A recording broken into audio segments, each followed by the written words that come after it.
കൽപ്പറ്റ കേരള ഗ്രാമീൺ ബാങ്കിനെതിരെ പ്രതിഷേധം ശക്തം. ഉരുൾപൊട്ടൽ ദുരന്ത ബാധിതരുടെ അക്കൗണ്ടിൽ നിന്ന് EMI ഈടാക്കിയതിൽ പ്രതിഷേധിച്ചാണ് യുവജന സംഘടനകൾ ബാങ്ക് ഉപരോധിക്കുന്നത്. DYFI പ്രവർത്തകരും AIYF പ്രവർത്തകരുമാണ് ബാങ്കിലേക്ക് തള്ളിക്കയറിയത്.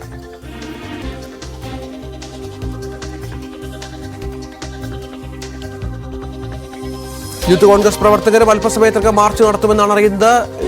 വിനേഷ് കുമാർ വിവരങ്ങൾ പങ്കുവെക്കും. വിനേഷ്, ഈ മേഖലയിൽ ഒരു തരത്തിലുള്ള പിടിച്ചുപറിയും അനുവദിക്കില്ല, അല്ലെങ്കിൽ സംഭവിക്കില്ല, വായ്പകൾ തിരിച്ചു പിടിക്കില്ല എന്ന് പറയുന്നിടത്താണ് ഇത്തരമൊരു സംഗതി ഉണ്ടാകുന്നത്. സഹായധനത്തിൽ നിന്ന് പോലും EMI ഈടാക്കുന്ന ബാങ്കിന്റെ നീചമായ നടപടി. എന്താണ് വിശദാംശങ്ങൾ? രഞ്ജിത്ത്, യഥാർത്ഥത്തിൽ ബാങ്കിന്റെ ഭാഗത്തുനിന്നുണ്ടാകുന്നത് ഒരു പകൽക്കൊള്ളയാണെന്ന് തന്നെ നമുക്ക് പറയേണ്ടിയിരിക്കുന്നു. കാരണം ഉരുൾപൊട്ടലിൽ സർവ്വതും നഷ്ടപ്പെട്ട മനുഷ്യരാണ്. ജീവൻ നഷ്ടപ്പെട്ട ആളുകൾ കൂടാതെ എങ്ങനെയോ രക്ഷപ്പെട്ട് ദുരിതാശ്വാസ ക്യാമ്പിലെത്തിയ ആളുകളാണ്. അവരുടെ EMI, അതായത് അവരുടെ അക്കൗണ്ടിൽ നിന്നാണ് ഇപ്പോൾ EMI പിടിച്ചിരിക്കുന്നത്. അതും അവരുടെ അക്കൗണ്ടുകളിൽ പൈസയില്ല. സർക്കാരിന്റെ ധനസഹായത്തിന്റെ തുക അവരുടെ അക്കൗണ്ടിലേക്ക് എത്തിയപ്പോഴത്തേക്കാണ് 6000 രൂപ അക്കൗണ്ടിൽ എത്തിയവന്റെ അടുത്ത് നിന്ന് 3500 രൂപ EMI ഈടാക്കിയ സംഭവം വരെ ഉണ്ടായി. ഇതിനെതിരെയാണ് ഇപ്പോൾ DYFI AIYF പ്രവർത്തകർ കൽപ്പറ്റയിലുള്ള കേരള ഗ്രാമീൺ ബാങ്കിലേക്ക് മാർച്ച് നടത്തിയത്. ഇതിനകത്തേക്ക്, അതായത് വൻ പോലീസ് സന്നാഹം സ്ഥലത്തുണ്ടെങ്കിൽ പോലും ഇത് മറികടന്നുകൊണ്ട് ബാങ്കിനുള്ളിലേക്ക് കയറിയ AIYF DYFI പ്രവർത്തകരെ പിന്നീട് പോലീസ് ഇടപെട്ടാണ് പുറത്തെത്തിച്ച് ഇപ്പോഴും പ്രതിഷേധം തുടരുകയാണ്. എന്നാൽ ബാങ്ക് ഇതിൽ നിന്ന് പിന്നോക്കം പോവാതെ ഒരു കാരണവശാലും സമരം നിർത്തില്ല എന്നുള്ള നിലപാടിലാണ് യുവജന സംഘടനകൾ. യൂത്ത് കോൺഗ്രസ് പ്രവർത്തകരും സ്ഥലത്തേക്ക് അല്പസമയത്തിനകം മാർച്ചുമായി എത്തും. യൂത്ത് ലീഗും അതുപോലെ തന്നെ യുവമോർച്ച സംഘടനകളെല്ലാം തന്നെ ബാങ്കിലേക്ക് സമരം പ്രഖ്യാപിച്ചു കഴിഞ്ഞു. ഇരകൾക്കൊപ്പം നിൽക്കുക എന്നുള്ള ഒരു സാമാന്യ നീതി തന്നെയാണ് യുവജന സംഘടനകൾ. അവർക്ക് നീതി ലഭിക്കുന്നതുവരെ അവർക്കൊപ്പം നിൽക്കുക എന്നുള്ള നിലപാടിലേക്ക് എത്തിച്ചേർന്നിരിക്കുന്നു. എന്തായാലും ബാങ്ക് പറയുന്ന അനുസരിച്ചാണെങ്കിൽ ഇവരുടെ എല്ലാം തന്നെ അക്കൗണ്ടുകളിലേക്ക് പൈസ ഉണ്ടെങ്കിൽ അത് ഓട്ടോ ഡെബിറ്റ് സിസ്റ്റമാണ്. അതായത് ഓട്ടോമാറ്റിക്കായി ഡെബിറ്റ് ആവും. അത് ഓരോ മാസം അത് ഡെബിറ്റ് ആവും. അത് ആ ഒരു സിസ്റ്റം ഉള്ളത് കൊണ്ട് തന്നെ തങ്ങൾക്ക് ഇതിനകത്ത് അതിൽ എന്തെങ്കിലും മാറ്റം പെട്ടെന്ന് വരുത്താൻ കഴിയില്ല എന്ന നിലപാടാണ് ബാങ്കുകൾക്കുള്ളത്. പക്ഷേ അത് പ്രായോഗികമായി അവർ പറയുന്നത് അത് പ്രായോഗികമല്ല എന്ന് പറയുമ്പോഴും ഈ ദുരന്ത ബാധിതരുടെ ഒരു അവസ്ഥ പോലും മനസ്സിലാക്കാതെ ബാങ്ക് ഏകപക്ഷീയമായി ഈ ഓട്ടോ ഡെബിറ്റ് സിസ്റ്റത്തിൽ പോലും മാറ്റം വരുത്തിയില്ല എന്ന് തന്നെയാണ് യുവജന സംഘടനകൾ പറയുന്നത്. എന്തായാലും ഈ ബാങ്ക് നിലപാട് തിരുത്തുന്നത് വരെ, ഇതിലൊരു മാറ്റം വരുത്തുന്നത് വരെ സമരവുമായി മുന്നോട്ട് പോകാൻ തന്നെയാണ് യുവജന സംഘടനകളുടെ തീരുമാനം. അല്ല, ഇതിനകത്ത് ഒരു പ്രശ്നമുള്ളത്, ഈ സർക്കാരിന്റെ നിർദ്ദേശം കൃത്യമായി ഉണ്ടായിരുന്നല്ലോ നേരത്തെ, വായ്പകൾ ഈടാക്കില്ല എന്നുള്ളത്. നമുക്കറിയാം, ഈ കേരള ബാങ്കൊക്കെ ഇവരുടെ വായ്പകൾ എഴുത്തള്ളിയ സാഹചര്യമൊക്കെ നമ്മൾ കണ്ടതാണ് ഈ മുണ്ടക്കൈ മേഖലയിലെ. അപ്പോഴാണ് ഈ കേരള ഗ്രാമീൺ ബാങ്കിന്റെ ഈ നടപടി എന്നുള്ളതാണ്. എന്തുകൊണ്ടാണ് ഇത്തരമൊരു അനാസ്ഥ അവരുടെ ഭാഗത്ത് നിന്ന് സംഭവിച്ചത് എന്നുള്ളത് വലിയ പ്രശ്നമല്ലേ? തീർച്ചയായും ഇതൊരു അനാസ്ഥയല്ല. ഇത് ബാങ്കിന് അറിയാത്ത കാര്യമല്ല. ബാങ്ക് ഇതിനെ ഏത് തരത്തിൽ ന്യായീകരിച്ചാലും ഒരിക്കലും അതൊരു ഉൾക്കൊള്ളാൻ കഴിയില്ല. സാധാരണ ജനങ്ങൾക്ക് ഉൾക്കൊള്ളാൻ കഴിയില്ല, പൊതുസമൂഹത്തിന് ഉൾക്കൊള്ളാൻ കഴിയില്ല. കാരണം ഞാൻ നേരത്തെ സൂചിപ്പിച്ച പോലെ തന്നെ ഉരുൾപൊട്ടലിൽ സർവ്വതും നഷ്ടപ്പെട്ട മനുഷ്യരാണ്. അവരുടെ അക്കൗണ്ടുകളിലേക്ക് സർക്കാരിന്റെ പരിമിതമായ വളരെ ചെറിയൊരു തുക എത്തുമ്പോഴത്തേക്ക് അതിന്റെ പകുതി ഭാഗവും ഇവർ ഈടാക്കുന്നു എന്നുള്ളതാണ് ഇതിനകത്ത് എടുത്തു പറയേണ്ട കാര്യം. രൂപയാണ് പലർക്കും 6000 രൂപയാണ് അക്കൗണ്ടിലേക്ക് വന്നതെങ്കിൽ ആ 6000 രൂപയിൽ 3500 രൂപയും പിടിച്ചു പോയി എന്നുള്ളതാണ് EMI ഇനത്തിൽ ബാങ്ക് ഈടാക്കി എന്നുള്ളതാണ് ഈ ആളുകൾ, ദുരന്തത്തിൽ നിന്ന് കഷ്ടിച്ച് രക്ഷപ്പെട്ട മനുഷ്യർ പറയുന്നത്. എന്തായാലും അത് ഒരിക്കലും അംഗീകരിക്കാൻ കഴിയില്ല എന്നുള്ള യുവജന സംഘടനകളുടേത്. അതാണ് രാവിലെ അല്പസമയം മുമ്പാണ് DYFI മാർച്ച് ആരംഭിച്ചത്. AIYF ഉണ്ടായിരുന്നു. AIYF ആണ് ആദ്യം ഈ ബാങ്കിലേക്ക് ഇരച്ചു കയറിയത്. തുടർന്ന് പോലീസ് എത്തി. പിന്നീട് DYFI പ്രവർത്തകരും ബാങ്ക് ഉപരോധിക്കുന്നു. ഇനി എന്താ കോൺഗ്രസിന്റെ ഉപരോധവും ഉണ്ടാവും. യൂത്ത് കോൺഗ്രസ് മാർച്ച് ടൗണിൽ നിന്ന് ആരംഭിക്കും എന്നാണ് ഇപ്പോൾ നമുക്ക് ലഭിക്കുന്ന വിവരം. DYFIയും AIYF പ്രവർത്തകരും അവിടെ മാർച്ച് നടത്തുന്നു. അല്പസമയത്തിനകം KSU യൂത്ത് കോൺഗ്രസ് പ്രവർത്തകരുടെ മാർച്ചും അങ്ങോട്ടേക്കുണ്ടാകും. ഗ്രാമീൺ ബാങ്കിന്റെ ഭാഗത്തു നിന്നാണ്, കൽപ്പറ്റ കേരള ഗ്രാമീൺ ബാങ്കിന്റെ ഭാഗത്തു നിന്നാണ് ഇത്ര വലിയ ഒരു അനാസ്ഥ സംഭവിക്കുന്നത്. ഉരുൾപൊട്ടൽ ദുരന്ത ബാധിതരുടെ അക്കൗണ്ടിൽ നിന്ന്, അതായത് അവർക്ക് ലഭിച്ച സഹായധനത്തിൽ നിന്നുൾപ്പെടെ EMI ഈടാക്കിയെന്നാണ് ആക്ഷേപം. ബാങ്കിനുള്ളിലേക്ക് പ്രവർത്തകർ തള്ളിക്കയറി എന്ന് മനസ്സിലാകുന്നു. അവർ വലിയ പ്രതിഷേധം അവിടെ സംഘടിപ്പിക്കുന്നുണ്ട്. യുവജന സംഘടനകളാണ് വലിയ തോതിൽ പ്രതിഷേധിക്കുന്നത് എന്നത് വളരെ പ്രധാനപ്പെട്ടതാണ്. ഇനിയും ഒരുപക്ഷേ നിരവധി സംഭവങ്ങൾ ഇങ്ങനെ ഉണ്ടായേക്കാം. ഈ പ്രവർത്തകരുടെ ഇടപെടലിലാണ് ഇപ്പോൾ ബാങ്കുകാർ എന്തെങ്കിലും തരത്തിലൊരു മാറ്റം അവരുടെ പ്രവൃത്തിയിൽ ഉണ്ടാകണമെങ്കിൽ സംഭവിക്കേണ്ടത്. സർക്കാർ സംവിധാനങ്ങൾ ഉണർന്ന് പ്രവർത്തിച്ചിട്ടും കൃത്യമായ നിർദ്ദേശമുണ്ടായിട്ടും എന്തുകൊണ്ട് ഇത്തരം ബാങ്കുകൾ ഈ ദുരിതബാധിതരുടെ, അതായത് സമാനതകളില്ലാത്ത ദുരിതമനുഭവിക്കുന്ന ആളുകളുടെ പിച്ചച്ചട്ടിയിൽ കൈയിട്ട് വാരുക എന്നുള്ള സ്വഭാവമാണ് ഈ ബാങ്ക് നടത്തുന്നത് എന്ന കാര്യത്തിൽ യാതൊരു സംശയവുമില്ല എന്നത് വ്യക്തമാണ്. കാരണം ഇവർക്ക് നേരെ ഇത്തരമൊരു നടപടി എന്നത് ഏറെ ലജ്ജിക്കേണ്ട അല്ലെങ്കിൽ ഏറെ അപലപിക്കേണ്ട ഒരു കാര്യമായി തന്നെ മാറുന്ന സാഹചര്യം കൂടിയുണ്ട്. വിനേഷ്, വളരെ പ്രയാസകരമായ സങ്കടകരമായ കാര്യമാണ് ഇതിനെ തുടർന്ന് എന്തെങ്കിലും നടപടി ബാങ്ക് സ്വീകരിക്കാൻ സാധ്യതയുണ്ടോ? സാധാരണ ചിലപ്പോൾ EMI എല്ലാ മാസവും ഈ ഹോൾഡൊക്കെ ഇട്ട് കൊടുത്താൽ എല്ലാ മാസവും അത് EMI ആയിട്ട് തന്നെ പിടിക്കുന്നതാണ്. അത് പക്ഷേ ബാങ്ക് അവിടെ ഒരു ശ്രദ്ധ പുലർത്തേണ്ടതുണ്ട്. കാരണം അങ്ങനെ ഈ ദുരന്തബാധിതർ ആരൊക്കെയെന്ന് അവർക്കറിയാം, അവിടെ ആർക്കൊക്കെ അക്കൗണ്ട് ഉണ്ട് എന്ന് അവർക്കറിയാം. അവർക്ക് കൃത്യമായി തന്നെ അവരെ കണ്ടെത്തി അവരിൽ നിന്ന് പണം ഈടാക്കാതിരിക്കാൻ നടപടി സ്വീകരിക്കേണ്ടത് ബാങ്കാണ്. അതിവിടെ സംഭവിച്ചിട്ടില്ല എന്നാണ് വ്യക്തമാകുന്നത്. രഞ്ജിത്ത്, ഇതൊരു നാഷണലൈസ്ഡ് ബാങ്കോ അല്ലെങ്കിൽ ഒരു ന്യൂജൻ ബാങ്കുകളോ മറ്റ് പ്രൈവറ്റ് ബാങ്കുകളോ അല്ല. ഇത് കേരള ഗ്രാമീൺ ബാങ്കാണ്. കേരള സർക്കാരിന്റെ നിയന്ത്രണത്തിൽ, സഹകരണ വകുപ്പിന്റെ നിയന്ത്രണത്തിലാണ് പൊതുവെ കേരള ഗ്രാമീൺ ബാങ്കുകളും മറ്റും പ്രവർത്തിക്കുന്നത്. സ്വാഭാവികമായും ഇത് സർക്കാർ ഒരു കാരണവശാലും ഇതിൽ നിന്ന് EMI ഈടാക്കരുതെന്ന് പറഞ്ഞു കഴിഞ്ഞാൽ എന്തടിസ്ഥാനത്തിലാണ് ബാങ്കുകൾ ഇത് ഈടാക്കി എന്നുള്ളൊരു ചോദ്യം അവശേഷിക്കുന്നുണ്ട്. കാരണം കേരള ഗ്രാമീൺ ബാങ്ക് പോലെ സംസ്ഥാന സർക്കാരിന്റെ നിയന്ത്രണത്തിലുള്ള ബാങ്കുകൾ ഇത് ഈടാക്കുന്നു എന്നുള്ളതാണ് ഇതിനകത്തുള്ള ഏറ്റവും വലിയ പ്രശ്നം. നാഷണലൈസ്ഡ് ബാങ്കുകൾ, ഇപ്പോൾ കനറ ബാങ്കോ അല്ലെങ്കിൽ മറ്റേതെങ്കിലും SBI പോലുള്ള സംവിധാനങ്ങളോ ഒന്നും അല്ല. അതാണെങ്കിൽ പോലും അത് കേന്ദ്ര സർക്കാരിന്റെ നിയന്ത്രണത്തിൽ വരുന്ന, ഇത് സംസ്ഥാന സർക്കാരിന്റെ ആയതുകൊണ്ട് തന്നെ ഇത്തരം ബാങ്കുകൾ ഈടാക്കുന്നത് സർക്കാരിന്റെ ഒരു അല്ലെങ്കിൽ സർക്കാരിന്റെ നിർദ്ദേശം മറികടന്നുകൊണ്ട് ഏകപക്ഷീയമായി ബാങ്ക് നടത്തിയൊരു നീക്കം മാത്രമാണ്. അതാണ് ഇതിലെ ഇവരുടെ അക്കൗണ്ടുകളിലേക്ക് വലിയ എമൗണ്ടുകളൊന്നും വന്നിട്ടില്ല. വളരെ കുറച്ച് പൈസ, 5000 രൂപയും 6000 രൂപയൊക്കെ ധനസഹായം ലഭിച്ചതിൽ നിന്ന് പകുതിയിലധികം പൈസയാണ് EMI ഇനത്തിൽ ഇവർ ഈടാക്കിയിട്ടുള്ളത് എന്നുള്ളതാണ്. മേപ്പാടി പഞ്ചായത്ത് പ്രസിഡന്റ് ശ്രീ ബാബു ടെലിഫോണിലുള്ള. ശ്രീ ബാബു, താങ്കൾ അറിഞ്ഞു കാണുമല്ലോ ഈ കാര്യം. എത്ര ക്രൂരമായാണ് ബാങ്ക് ഇവരോട് പെരുമാറിയത്? എന്താണ് ഇനി സ്വീകരിക്കാനുള്ള നടപടി? ക്ലിയർ ആയിട്ടില്ല. ഈ പണം EMI ഈടാക്കിയ കാര്യം താങ്കൾ അറിഞ്ഞു കാണുമല്ലോ അല്ലെ, കേരള ഗ്രാമീൺ ബാങ്കിന്റെ ഭാഗത്ത് നിന്ന്? അത് എന്താണ് നമുക്ക് ഇനി സ്വീകരിക്കേണ്ട നടപടി എന്നുള്ളതാണ്. കാരണം ഈ സർക്കാരിന്റെ നിർദ്ദേശം കൃത്യമായി ഉള്ളതാണല്ലോ ഈ ബാങ്കിന്. ബാങ്ക് ഈ സാഹചര്യത്തിൽ ചെയ്തത് വളരെ മോശമായ ഒരു നടപടിയായി ആണ്. കാരണം വെച്ചാല് ഉടുതുണിയായി മാത്രമായി രക്ഷപ്പെട്ട കുടുംബങ്ങളാണ് ഇപ്പോ ക്യാമ്പുകളിലും അതുപോലെ മറ്റുള്ള ബന്ധുവീട്ടുകളും താമസിക്കുന്നത്. അവരെ എന്ന് പറഞ്ഞാൽ ഒരു രൂപ പോലും എടുക്കാനുള്ള ഈ സാഹചര്യമാണ്. അവരെ മുൻകടങ്ങളും മറ്റു പിടിക്കുക എന്നൊക്കെ പറഞ്ഞാല് വളരെ മോശമായതാണ്. ഈ സാഹചര്യത്തെങ്കിലും ബാങ്ക് അത് ഒഴിവാക്കി കൊടുക്കണ്ടായിരുന്നു. ഇവിടെ സംഭവിച്ചിട്ടില്ല അല്ലേ?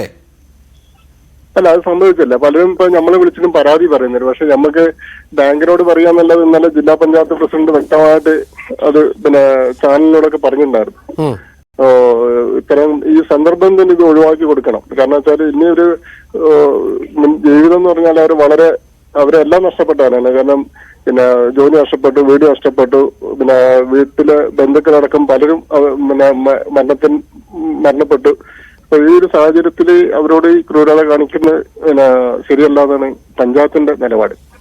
ശരി, മേപ്പാടി പഞ്ചായത്ത് പ്രസിഡന്റ് ശ്രീ ബാബു ആണ് ഈ വിഷയത്തിൽ പ്രതികരിച്ചത്. ഏതായാലും കൽപ്പറ്റ കേരള ഗ്രാമീൺ ബാങ്കിന്റെ പരിസരത്താണ് വലിയ പ്രതിഷേധം ഇപ്പോൾ നടന്നുകൊണ്ടിരിക്കുന്നത് എന്നാണ് മനസ്സിലാകുന്നത്. ബാങ്കിനുള്ളിലേക്ക് പ്രവർത്തകർ കയറി പ്രതിഷേധിക്കുന്നു എന്നുള്ളതും ഇതിനകത്ത് നിർണായകമാണ്. കാരണം ഈ ദുരന്ത ബാധിതരിൽ നിന്ന് EMI ഈടാക്കുക എന്ന് പറഞ്ഞാൽ അവർക്ക് സർക്കാർ നൽകിയ സഹായധനമൊക്കെ കഴിഞ്ഞ ദിവസം കുറേ ആളുകൾക്ക് ലഭ്യമായ സാഹചര്യമുണ്ട്. ഈ സഹായധനത്തിൽ നിന്നാണ് ഈ EMI ഈടാക്കിയത് എന്ന് പറയുമ്പോൾ അത് യുവജന സംഘടനകളുടെ വലിയ പ്രതിഷേധത്തിന് കാരണമായി എന്ന കാര്യത്തിൽ അത്ഭുതമില്ല. അത്രത്തോളം വലിയ ക്രൂരതയാണ് ഇവരോട് ഈ ബന്ധപ്പെട്ടവർ കാട്ടിയത് എന്നതും ഏറെ പ്രധാനപ്പെട്ടതാണ്. വിനേഷ് കുമാർ തുടരുന്നുണ്ട്. വിനേഷ്, ഇതിന്റെ ഈ ഇപ്പോഴത്തെ പ്രതിഷേധത്തിന്റെ പശ്ചാത്തലത്തിലെങ്കിലും ഈ നടപടിയിൽ നിന്ന് പിന്മാറാൻ ബാങ്ക് തയ്യാറാകുമോ? രഞ്ജിത്ത്, ബാങ്ക് ഇതിൽ നിന്ന് പിന്മാറുക തന്നെ വേണം. കാരണം അവരോട് ഈ സമയത്തെങ്കിലും അവർക്ക് നീതി ലഭിക്കേണ്ടതാണ്. കാരണം ഒന്നും നമ്മളെ പഞ്ചായത്ത് പ്രസിഡന്റ് പറഞ്ഞ പോലെ തന്നെ ഉടുതുണിക്ക് മറുതുണി ഇല്ലാത്തവർ എന്ന് വേണമെങ്കിൽ പറയാം. ഉടുതുണി മാത്രം കൊണ്ട് ക്യാമ്പിലേക്ക് പോയ മനുഷ്യരാണ്. അവരുടെ കയ്യിൽ ഒന്നുമില്ല. അവർക്ക് ഒരു ATM കാർഡോ അല്ലെങ്കിൽ അവരുടെ കയ്യിൽ ഒരു ഫോണോ ഒന്നും ഇല്ല, ഒരു ക്രെഡിറ്റ് കാർഡോ ഒന്നും തന്നെ ഇല്ലാതെയാണ് അവർ ക്യാമ്പിൽ ജീവിക്കുന്നത്. അവരുടെ അക്കൗണ്ടിലേക്ക് സർക്കാരിന്റെ ധനസഹായം വരുന്നതിന്റെ പകുതിയിലധികം രൂപ കൈയിട്ട് വാരുന്നൊരു നിലപാടാണ് പക്ഷേ ബാങ്കുകൾക്ക് വേണമെങ്കിൽ ഒരു സാവകാശം കൊടുക്കാം. കാരണം ഇത് എഴുതി തിരിച്ചു വരാം. ഈ ദുരന്തബാധിതരുടെ ബാങ്ക് വായ്പയിൽ തീരുമാനമെടുക്കാനുള്ള ബാങ്കേഴ്സ് സമിതി യോഗം മുഖ്യമന്ത്രി അധ്യക്ഷതയിൽ തിരുവനന്തപുരത്ത് യോഗം ചേരുകയാണ്. ഇപ്പോൾ എല്ലാ ബാങ്കുകളുടെയും ഉന്നത അധികാരികൾ യോഗത്തിൽ പങ്കെടുക്കുന്നുണ്ട് എന്നാണ് മനസ്സിലാകുന്നത്. വി അരുൺ വിവരങ്ങൾ പങ്കുവെക്കും. അരുൺ, എന്റെ വിശദാംശങ്ങൾ എന്താണ്? ഈ സഹായകരമായ ഒരു തീരുമാനം ബാങ്കുകളുടെ ഭാഗത്തുനിന്നുണ്ടാകുമെന്നാണോ സർക്കാർ പ്രതീക്ഷിക്കുന്നത്?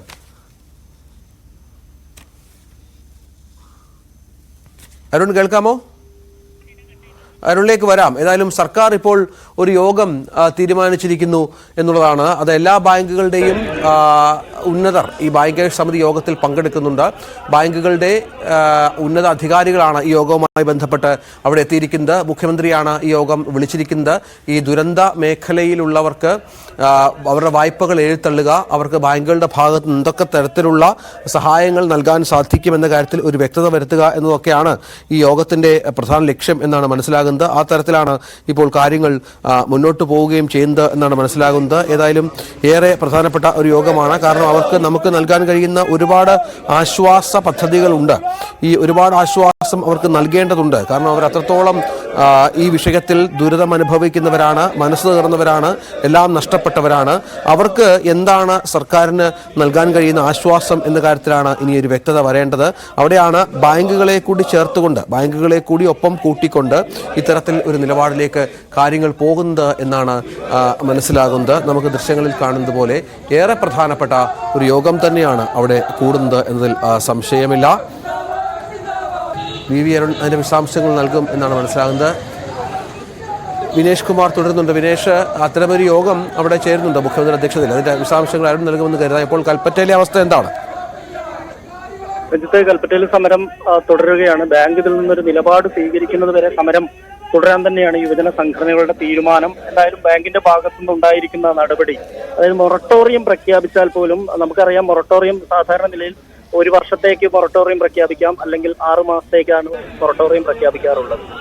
അങ്ങനെ വന്നു കഴിഞ്ഞാൽ പോലും നമുക്ക് അതിനൊരു സാവകാശം നൽകാറുണ്ട്. ഇത്തരത്തിൽ ദുരന്തത്തിൽപ്പെട്ട ആളുകൾ, അതുപോലെ തന്നെ മറ്റുള്ള കാർഷിക മേഖലയിലെ പ്രതിസന്ധി, ഇങ്ങനെയൊക്കെ വരുമ്പോഴാണ് ഈ മൊറട്ടോറിയം പ്രഖ്യാപിക്കാറുള്ളത്. സംസ്ഥാന സർക്കാരിന് അതിനുള്ള അവകാശമുണ്ട്.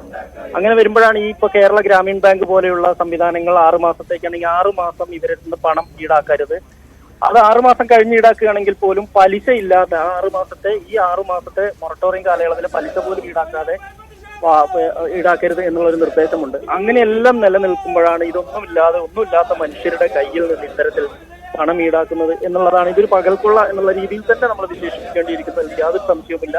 എന്തായാലും സമരം വരും ദിവസങ്ങളിലും സമരം തുടരും. ബാങ്ക് നിലപാടിൽ മാറ്റം വരുത്തുന്നത് വരെ സമരം തുടരും എന്ന് തന്നെയാണ് യുവജന സംഘടനകളും രാഷ്ട്രീയ കക്ഷികളും പറയുന്നത്. തീർച്ചയായും അതാണ് ഇപ്പോഴത്തെ സാഹചര്യം. പ്രതിഷേധക്കാർ സംസാരിച്ചു മാധ്യമങ്ങളോട്. അതിലേക്ക് ഡിവൈഎഫ്ഐ അങ്ങേയറ്റം മനുഷ്യത്വരഹിതമായ നിലപാടിൽ പ്രതിഷേധിച്ചുകൊണ്ട് രാവിലെ 7 മണി മുതൽ ഡിവൈഎഫ്ഐ ആരംഭിച്ച സമരമാണ്.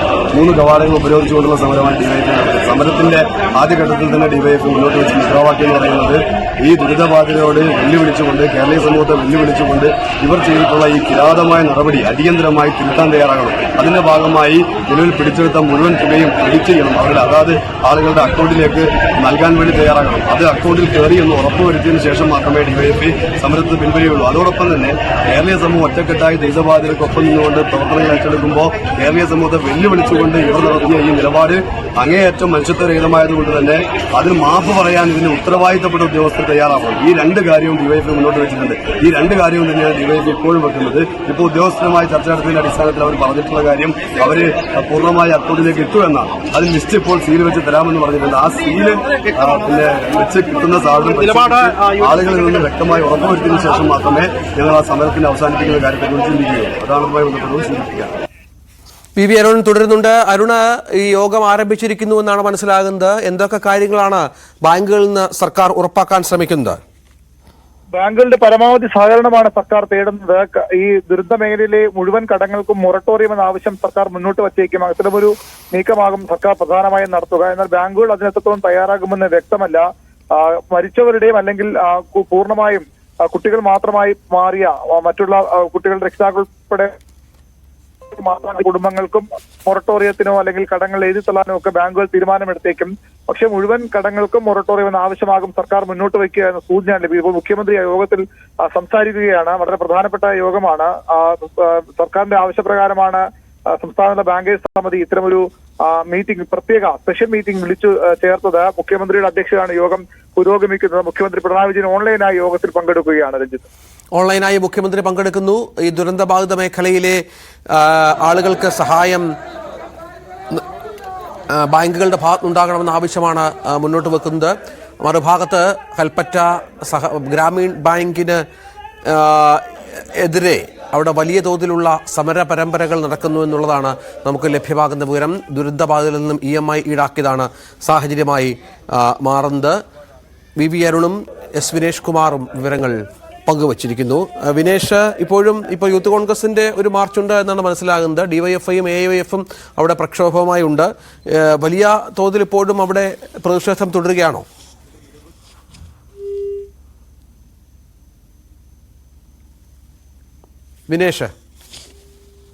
വിനേഷില്ല, വിനേഷ് കുമാറില്ല. ഏതായാലും കൽപ്പറ്റ ഗ്രാമീൺ ബാങ്കിന് മുന്നിലാണ് വലിയ തോതിലുള്ള പ്രതിഷേധം ഇപ്പോൾ നടക്കുന്നത് എന്നാണ് മനസ്സിലാകുന്നത്.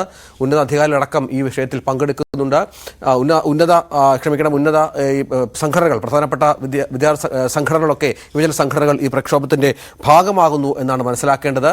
ദുരന്തബാധിതരിൽ നിന്നും ഇത്തരത്തിൽ വായ്പ ഈടാക്കി എന്ന ആക്ഷേപമാണ് ഇപ്പോൾ ഉയരുന്നത്. EMI അടക്കം ഈടാക്കുന്നു. നമുക്കറിയാം, കഴിഞ്ഞ ദിവസമാണ് സർക്കാർ ഈ ദുരന്തബാധിതർക്ക് അവരുടെ ബാങ്ക് അക്കൗണ്ടുകളിലേക്ക് സഹായധനമായി പണം നൽകിയത്, സർക്കാർ പ്രഖ്യാപിച്ച സഹായധനം നൽകിയത്. അതിൽ നിന്ന് പോലും EMI ഈടാക്കുക എന്നുള്ളതാണ്. ഇപ്പോൾ ബാങ്കേഴ്സ് മീറ്റിൽ മുഖ്യമന്ത്രി സംസാരിക്കുന്നു. അതിലേക്ക് അനുമതി വാങ്ങിക്കൊണ്ട് ഈ പ്രദേശത്തെ കടം പൂർണ്ണമായി ഓരോ ബാങ്കും എഴുതിത്തള്ളുന്ന നിലപാട് സ്വീകരിക്കുക. അത് നിങ്ങളുടെ ആകെ ബാധ്യതയായിട്ട് വരുന്നത് ദശാംശ കണക്കിൽ മാത്രമായിരിക്കും. വളരെ ചെറിയ ബാധ്യത മാത്രമേ വരൂ. ചെയ്യാൻ പറ്റാത്തൊരു കാര്യമല്ല. ഈ നിലയിൽ നമുക്ക് ആലോചിക്കാൻ കഴിയും. ഇവിടെ ഉണ്ടായൊരു അനുഭവമുണ്ട്. ഇന്ന് ഒരു ബാങ്കിന് മുന്നിൽ വയനാട് പ്രതിഷേധം നടക്കുന്നുണ്ട്. ഞങ്ങള് ആദ്യഘട്ടത്തില് ഈ ജീവിച്ചിരിക്കുന്നവർക്ക്, ക്യാമ്പിലൊക്കെ കഴിയുന്നവര്, അവർക്കൊരു ചെറിയ സഹായം എന്ന നിലക്ക് 10,000 രൂപ കൊടുക്കുക. അതേ സഹായമല്ല അത്. ആദ്യഘട്ടത്തിലുള്ള ഒരു എന്തെങ്കിലും ചില കാര്യങ്ങളൊക്കെ ചെയ്യണമെങ്കിൽ അവർക്ക് അവരുടേതായ കയ്യിലൊന്നും ഇല്ലാലോ. ഒരു വസ്തു കയ്യിലില്ലാത്തവരാണല്ലോ. അപ്പോൾ 10,000 രൂപ കയ്യിലിരിക്കട്ടെ എന്നുള്ളൊരു മട്ടിലാണ് സർക്കാർ അതെടുത്തത്. ആ 10,000 കയ്യിലെല്ലാവരും കൊടുക്കുക. നിങ്ങൾ മുഖേനയാണല്ലോ, നിങ്ങൾ ഓരോ സ്ഥാപനവും മുഖേനയാണല്ലോ കൊടുക്കുക. അവിടെ ഗ്രാമീൺ ബാങ്കിന്റെ കയ്യിലെത്തിയപ്പോ അവര് ഇപ്പൊ എന്ന് പറയുന്ന ആൾക്കാണ് ഇത് കിട്ടേണ്ടതെങ്കിൽ ആ എയുടെ ബാധ്യത അവിടെ ഉണ്ടെങ്കിൽ അതങ്ങോട്ട് ഈടാക്കുക. ഞാനതിനെ കുറച്ച് വേറെ കൂടുതലായിട്ടൊന്നും പറയുന്നില്ല. നമ്മൾ ആലോചിക്കേണ്ട കാര്യം, ഇതുപോലൊരു ഘട്ടത്തിൽ യാന്ത്രികമായി മാറാൻ ഒരു കാരണവശാലും പാടില്ല. അത് യാന്ത്രികമായ സമീപനത്തിന്റെ ഭാഗമായി സംഭവിച്ചതാണെന്നാണ് തോന്നുന്നത്. അപ്പോ നല്ല രീതിയിൽ നേരത്തെ SLTCയുടെ പങ്കിനെക്കുറിച്ച് പറയുമ്പോൾ പ്രകടിപ്പിച്ച വികാരത്തിന്റെ ഭാഗമായി തന്നെ നിന്നുകൊണ്ട് ഈയൊരു ഭാഗം കടം, ആ പ്രദേശത്തുള്ള കടം പൂർണ്ണമായി എഴുതിത്തള്ളുന്ന നിലപാട് സ്വീകരിക്കണം എന്നുള്ളതാണ് എനിക്ക് പ്രധാനമായും നിർദ്ദേശിക്കാനുള്ളത്. മറ്റു കാര്യങ്ങൾ നമുക്ക് സഹകരിച്ച് നീങ്ങാം. അതായത് പുനരധിവാസവുമായി ബന്ധപ്പെട്ട് നിങ്ങൾ പല കാര്യങ്ങളും ചെയ്യാൻ സന്നദ്ധരായിട്ടുണ്ട്. ആ കാര്യങ്ങൾ നമുക്ക് നല്ല രീതിയിൽ തന്നെ നടപ്പാക്കാനാവും. ഇനി അങ്ങോട്ട് ശേഷിക്കുന്നവരുടെ ജീവിതം ഭദ്രമാക്കാനുള്ള നടപടി നമുക്ക് സ്വീകരിച്ചു പോകാം. ഇതാണ് വളരെ ചുരുക്കത്തിൽ നിങ്ങളുടെ മുന്നിൽ എനിക്ക് വെക്കാനുള്ള അഭ്യർത്ഥന. ഇത് അംഗീകരിച്ച് കിട്ടുന്നതിന് SLBC എന്ന നിലക്കും ഇവിടെ പങ്കെടുക്കുന്ന റിസർവ് ബാങ്കിന്റെയും നബാർഡിന്റെയും പ്രതിനിധികളെന്ന നിലക്കും ആവശ്യമായ എല്ലാ ഇടപെടലും നടത്തണമെന്നുകൂടിയാണ് എനിക്ക് അഭ്യർത്ഥിക്കാറുള്ളത്. ഇത്രയും എനിക്ക് പറയാൻ. നമസ്കാരം. മുഖ്യമന്ത്രി കാണുകയായിരുന്നു ബാങ്കേഴ്സ് സമിതി, ബാങ്കിലെ ഉന്നത ഉദ്യോഗസ്ഥരെ, അവരെ സഹായിക്കണം, ദുരന്തബാധിതരെ സഹായിക്കണം എന്ന ആവശ്യപ്പെട്ടാണ് ഇത്തരത്തിൽ ഒരു കാര്യമായി മുന്നോട്ട് പോകുന്നത് എന്നാണ് മനസ്സിലാകുന്നത്. ബാങ്ക് മേധാവികളുടെ തീരുമാനം ഇക്കാര്യത്തിൽ നിർണായകമാണ് താനും.